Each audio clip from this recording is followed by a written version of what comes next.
Deixa eu ver a próxima foto. Aqui? Aí é um momento... essa foto pegou um momento assim muito especial, né? Essa cidade é a cidade de Palenque, é uma cidade incrível, porque ela é no meio da floresta, e essa cidade é onde viveu o Pacal, o rei Pacal, que ele tornou-se muito famoso aí pela placa e a tumba das inscrições, que é aquela placa que existe dentro do Templo das Inscrições, que inclusive foi usada aí por muitas teorias, né? Que na verdade não remete muito a essa ideia de ufologia e tal, mas enfim, usaram isso e teve muito retorno em relação a isso. E esse momento foi um momento onde, se pensamento tivesse legenda, eu acho que ele estaria dizendo assim, né? Como pode uma civilização tão grandiosa, né, ter construído uma cidade no meio da floresta, porque é uma floresta fechada, muito quente, muito úmida, né, e de repente essa sociedade colapsou. E aí você faz uma série de reflexões, né? Tudo bem que toda civilização tem seus pontos altos e baixos, mas por que colapsou? Mas a civilização terminou por quê nessa região? E aí eu penso também na nossa, né? O que estamos fazendo da nossa? Porque nós podemos enumerar várias situações aqui. Crises ambientais, guerra entre as cidades-estado, problemas talvez de abastecimento pela agricultura. E claro que o final desse processo é uma crise de fé. Né? E essa crise de fé talvez levou essa população em geral a questionar os arraus, questionar os reis, questionar os sacerdotes. Quer dizer, se você é o meu rei e você não me dá condições de viver bem, que raio de rei é você? Então, aquela estrutura mental não está atendendo. Não está adequada. Isso, não está adequada. E aí temos que pensar, acho que um pouco hoje também, né? O mundo que a gente está vivendo, que a gente está meio que colapsando também. A gente mais ou menos está vivendo do mesmo jeito que eles viveram no passado. Sim. Né? Quer dizer, fazendo as atitudes, tomando atitudes muito próximas do que eles tomaram, as guerras, a não valorização da terra, né, da natureza. Abastecimento, crise de abastecimento, um mundo muito rápido. Né? Os mais também passaram por um processo de explosão demográfica, isso é um problema. Né? E o mundo hoje, ele é muito rápido. Né? Nós não temos tempo absolutamente para nada. Nós mal olhamos para o olho do outro para poder falar. Mas por que eles têm uma visão em relação a isso? Por que parece que o tempo passa mais rápido do que de fato ele passa? Eu acho que é a forma que a gente enxerga e a forma que a gente vem vivendo. Eu acho que a gente está se ocupando de muitas coisas que não significam atende. Nada. Eu acho que vamos colocar a nossa espiritualidade, né? O nosso interior. E com isso, eu acho que a gente está ficando cada vez mais materializado. Mais egoísta, né? Eu acho que a gente meio que volatizou o espiritual e materializou... Na verdade, a gente materializou o espiritual e volatizou o material. Então, isso é muito complicado. E eu acho que isso leva a um desequilíbrio social muito perigoso. A próxima foto, vamos ver? Aí é o Templo das Inscrições, em Palenque. Inclusive, foi dentro dessa pirâmide que foi encontrada a tumba de Pacal. Ah, foi aí dentro? Foi dentro dessa pirâmide. Agora, interessante, a mata fechada desse jeito, com essa umidade tremenda, e tudo tão preservado. Não, essa cidade... Não é esquisito? Essa cidade é incrível, eu costumo dizer que essa é a minha cidade de preferência, assim. Entrar aí, tem inclusive uma matéria que nós fizemos aí, que eu acho que eu mostro isso, a emoção. As pessoas choram lá. Eu vi muitas pessoas entrando em Palenque. Mas por quê? É uma energia diferente? É diferente. Eu, mesmo dentro de toda a metodologia que a expedição tinha, enquanto uma expedição científica, com toda uma responsabilidade acadêmica, quando entramos, todos nós paramos e eu assim, simplesmente eu fiquei sem palavras. Eu não consegui, em palavras, resumir ou materializar, oralizar aquilo que eu estava sentindo. É um lugar muito especial. Que para vocês, historiadores, é até difícil a gente imaginar, porque a gente, como leigo, pensa, historiador, razão, pronto.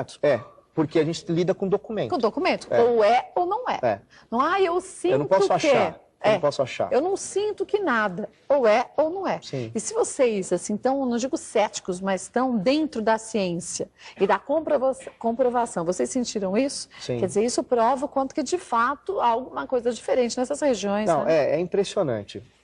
Como aquela foto anterior que eu falei que era um momento de reflexão, cada local, cada construção te leva a uma reflexão, né? A pensar, não tem como. E, de fato, eu vi, né? Eu e toda a equipe, nós vimos pessoas chorando. Eu tive membros da equipe que, em alguns lugares, que são pessoas muito equilibradas, e quando entraram no próprio Museu de Antropologia, teve um momento onde o Tiago Abras, eu posso falar isso aqui, ele vai me autorizar, ele chorou muito diante da Pedra do Sol. E não foi algo, foi muito espontâneo, quer dizer, sabe? Assim, vão chorar. Não. Né? Porque isso é real, esse local ele desperta isso nas pessoas. Mas energia o que é? Não é isso? A gente, não é? Quer dizer, cada um dentro do que acredita, da sua filosofia, não digo religiosa, não, mas técnica. Sim. Tudo não é energia? Quer dizer, a pedra não é uma energia, o chão não é uma energia. O seu programa tem a sua energia. Claro, esse espaço tem a sua equipe tem essa energia. Então, e isso não tem a ver com crença. Não, isso é fato. Isso é fato, a gente sente isso. Quer dizer, aquela região tem uma energia específica daquela região, que se mesclou com a energia de todos vocês. Sim, né? E esse choque, né, ele te leva a refletir muita coisa. Né? Muito legal. A próxima foto, vamos ver? Aí ainda é Palenque, é a mesma. Né? Isso. Tá. Essa região também é Palenque. A Pirâmide do Conde é interessante porque foi um conde que viveu aí por 2 anos nessa zona arqueológica, fazendo pesquisas também, e ele viveu dentro desse templo. Ele viveu aí dentro? E aí tem uma câmara na parte superior dela, e ele viveu ali dentro, era onde era o espaço ali de pesquisa, e fica também na cidade de Palenque. Mas é engraçado como essas escadas são muito íngremes, né? Muito íngremes e estreitas, né? Porque a mulher maia, ela tinha mais ou menos 1,5 m, e o homem, no máximo, 1,60 m. Então, essas escadas, elas são estreitas e altas. É muito difícil você conseguir subir esse degrau. Difícil e perigoso. Né? Inclusive, você corre risco de cair, tropeçar. Por isso que muitas pirâmides, templos, hoje você não tem acesso até por conta do risco que o local oferece. Mas será que a intenção deles era justamente essa, dificultar a entrada desses templos? Alguns lugares, algumas cidades têm áreas ritualísticas que você passa por labirintos primeiro. E esses labirintos, eles vão ficando mais estreitos. E alguns são câmaras que elas vão ficando mais baixas. Você vai se abaixando? Vai se abaixando, porque quando você sai para a área ritualística, você sai em reverência. Entendeu? Então esse é o sentido. E algumas cidades, esses labirintos é para você não entrar rápido. É para diminuir a tua velocidade, para quando você entrasse na praça principal, você entrasse numa velocidade de respeito, num movimento de respeito. Como se desse tempo para você se reequilibrar para entrar naquela energia. A grande verdade é que a civilização maia, eles eram um povo ritual, era uma civilização, toda ela revestida do sagrado. Nada podia ser vazio, tudo tinha que ter um sentido. E esse sentido remetia à questão religiosa. Muito legal. Agora, a próxima, que acho que é a última. Aí a Praça das Três Culturas. Então nós temos aí uma cidade que é asteca. Né? Lá no fundo nós temos a Praça de Tlatelolco, onde infelizmente aconteceu o massacre dos estudantes de 1968. Né? Então aqui nós temos 3 elementos: pré-colombiano, colonial e contemporâneo. Por isso a Praça das Três Culturas, que é essa sobreposição, esse choque, essa união, que isso tudo fundou o mexicano, né? A etnia, a formação hoje, eles são resultado, né, de tudo isso. Dessas influências todas, que é riquíssima. E tão pouco conhecido e valorizado, tão pouco conhecido. A gente tem um videozinho, um pequeno vídeo, porque o Marcelo Lambert trouxe uma quantidade gigante de material para a gente. A nossa produção vai decupar, vai fazer uma produção diferente e a gente vai mostrar uma série mesmo do historiador Marcelo Lambert aqui no Mulheres. A gente vai marcar a data de começo, a gente vai divulgar bastante, e aí você em casa vai poder acompanhar um pouco, porque aqui só com fotos e algumas histórias, muito dessa vivência toda se perde. Sim. E ali no vídeo... Pronto, é emoção pura, né? Vamos ver um pedacinho então? Vamos, olha lá.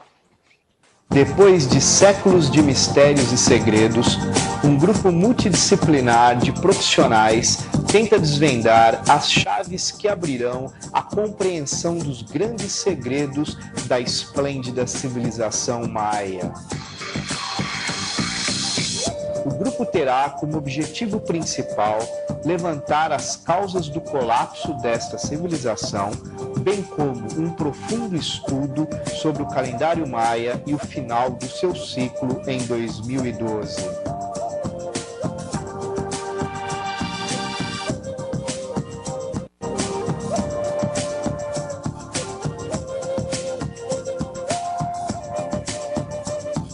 Como desapareceram?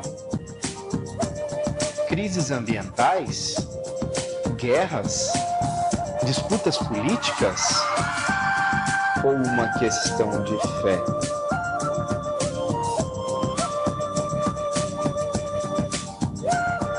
O Centro de Pesquisas Odisseia usará uma séria metodologia científica para que todos os elementos e objetos de investigação sejam tratados com o máximo de respeito e seriedade, buscando assim respostas para os maiores mistérios da cultura maia.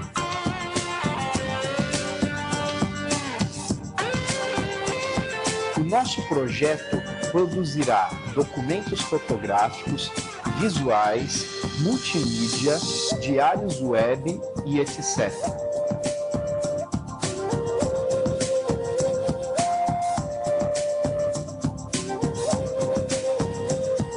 Participe você também desta grande expedição.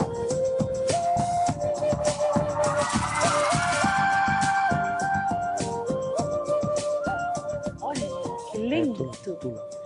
Agora, que interessante, tão próximo ao mar, algumas regiões, Sim. E a maresia também não danificou nada. Muito pouco. Você Não tem uma ação, né, do vento, enfim, pouco, né? mas ainda é mantido. Muito legal, parabéns, viu? Obrigado. Olha, claro que a gente vai mostrar, volto a dizer, toda essa expedição, mas você acessando o site também do Marcelo Lambert, você tem informações não só dessa expedição, Sim. mas de todo o trabalho de vocês, da civilização maia, né? Isso. Qual é o site, Marcelo? São dois, na Pode verdade. passar. Eu tenho o meu pessoal, que é marcelolambert.com. marcelolambert.com. O Lambert com o T mudo, né, no Tá, final. Lambert. Isso. E do Centro de Pesquisa Odisseia, que é cpodisseia.com. cpodisseia.com. Isso. E lá a gente Lá tem informações tem, também. tanto para o Mundo Inca, agora para o Mundo Inca, que é a próxima expedição, o Mundo Maia, que já fizemos, e muitos vídeos também bastante interessantes. Que legal, vou acessar. Artigos também, para quem se interessa sobre a questão. E quem quiser patrocinar a próxima expedição, Por favor. o Povo Inca pode entrar em contato também, né? Estamos abertos aí a reuniões, porque agregar culturalmente isso à empresa ou à universidade, escola, é sensacional. Porque, na verdade, nós vamos retornar tudo isso para o nosso país. E temos que investir em cultura. Essa é a saída para o nosso país. Eu acho que é a única saída. Educação e cultura. E se a gente não tiver nem educação e nem cultura, a gente não vai ter um povo que sabe valorizar nem o que tem. Kátia, o conhecimento emancipa o homem. Nós precisamos lutar todos os dias por isso. Está aqui um povo que foi exterminado e a gente não sabe por quê, mas que lutava justamente sobre isso, para manter a sua cultura. Sim. E é justamente o que o mexicano faz também. Sim. Numa luta incessante, para resgatar essa cultura e dar continuidade a ela, Sem dúvida. Coisa que os brasileiros têm uma memória tão curta que a gente acaba esquecendo. Sim. Obrigada e parabéns pelo trabalho. Obrigado. Depois a gente fala quando começamos aqui a matéria. Obrigada, viu? Sucesso sempre. Obrigado. Parabéns. Gente, que viagem. Eu estava imaginando o seguinte, já pensou a gente junto? Ah, que delícia, vontade da gente... vou tirar 2 meses de férias.